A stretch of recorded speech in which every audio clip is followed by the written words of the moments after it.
Watter stroombaan kan gebruik word om die EMK van die battery te bepaal? Die korrekte antwoord is D. Ons begin met A.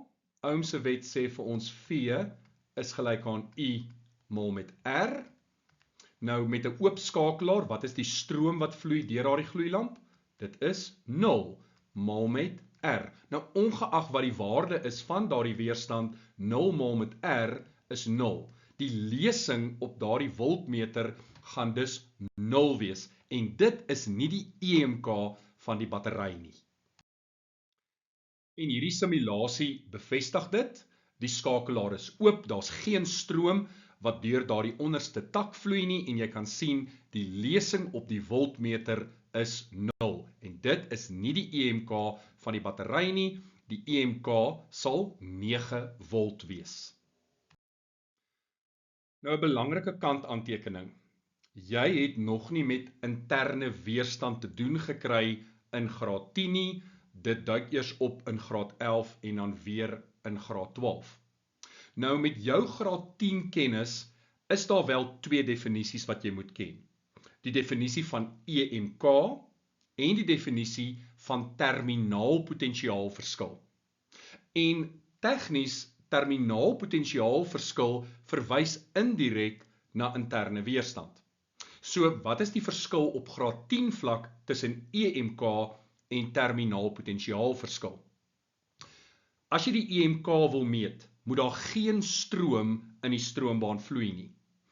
Terminaalpotensiaalverskil is wat jy kry as jy dieselfde lesing neem as wat jy sou neem om die EMK te kry, maar daar is stroom wat vloei.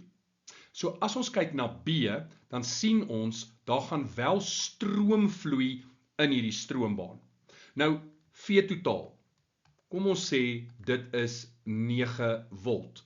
Dan gaan die lesing op hierdie voltmeter ook 9 volt wees. Maar dit is nie die EMK nie. Dit is die potensiaalverskil oor daardie gloeilamp. En ja, jy's 100% reg, daardie waarde en daardie waarde is dieselfde, maar per definisie is hierdie 9 volt nie die EMK nie. Dit sal eerder, indien ons enigsins 'n term daaraan moet koppel, die terminaalpotensiaalverskil wees.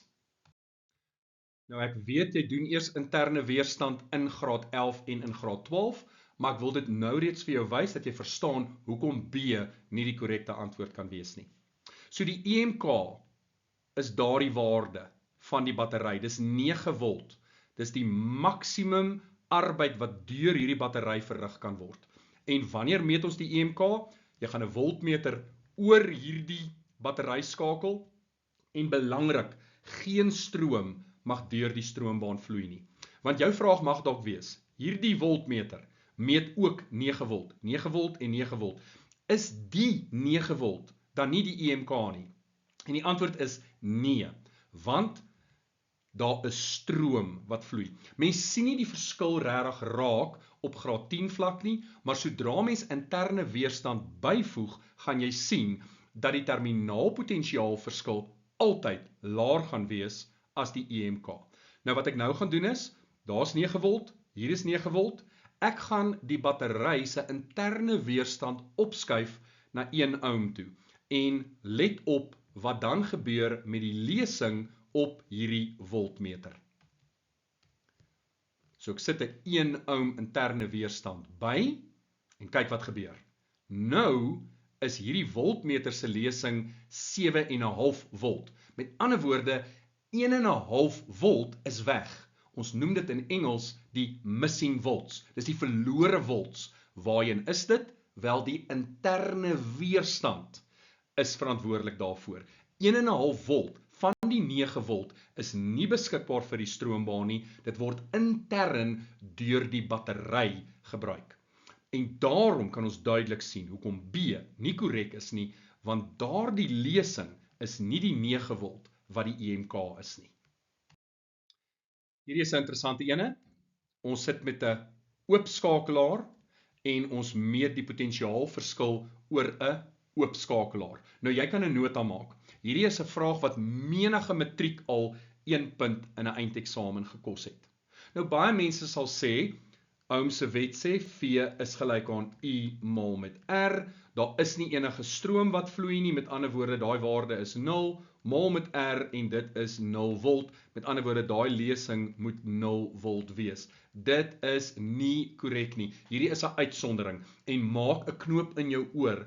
Die potentiaalverskil oor 'n oop skakelaar gaan gelyk wees aan die EMK mits daar geen stroom vloei nie. As daar wel stroom vloei, dan gaan daardie lesing die terminaalpotentiaalverskil wees. So, teen die tyd moet jy al weet, vir EMK geen stroom, terminaalpotentiaalverskil wel stroom. Daai is die verskil wat jy moet weet. In hierdie geval, wat sien jy? Daar gaan stroom vloei, so eerstens dit kan nie die EMK wees nie, en 2, hier is die belangrike ding. Wat is die voltmeterlesing oor 'n oop skakelaar? As daar geen stroom is nie, en ek sit die voltmeter oor 'n oop skakelaar, dan gaan die waarde dieselfde wees as die EMK. As daar wel stroom is wat vloei, dan gaan dit die terminaalpotentiaalverskil wees. Maar dit gaan nie 0 wees nie. Maak daai nota, ek wil nie hê jy moet daai 1 punt verloor in die eindeksamen eendag nie, baie belangrik. Voltmeterlesing oor 'n oop skakelaar gee vir jou die EMK as daar geen stroom is nie en gee vir jou die terminaalpotentiaalverskil as daar wel stroom is.